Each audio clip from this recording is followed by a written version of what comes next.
Pero baby Zian, sino ba ang nagturo sa yung sumayaw? Si Mami tsaka si Daddy. Si Mami tsaka si Daddy? Zian, idol mo ba si Daddy? Opo. Wow! Hi, Daddy! Hello po. Daddy Rainier, grabe. Hindi pa kayo natakot sa buto ng mga batang to? Safe naman po siya.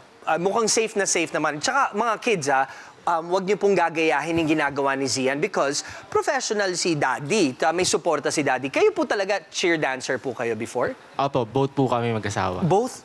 Doon kayo nagkakilala? Yes po. Grabe. Tanong ko lang po bakit niyo po ba naisipang turuan si Zian mag-cheer dance? Trinay lang po namin, parang laro lang po. And then, nagkaganyan na nga po siya, nakakapag-moves na po siya ng mga high level. So ipinamana niyo po yung talent niyo sa anak niyo? Ganun na nga po. Ganun na nga po. Pero ano naman po ang pakiramdam niyo na ngayon sikat na sikat, virally si Zian? At saka hindi lang viral, ngayon nakita na ng buong mundo dito sa Little Big Shots kung gaano kagaling. Si Mami, tatanungin ko, ano po ang pakiramdam niyo? Proud po ako sa kanya kasi una-una po, sa age po niyang yan, natutunan niya na po yung mga bagay na ganyan na kung iisipin po natin yung age na pang teenager. Apa. And then madami pong natutuwa sa kanya.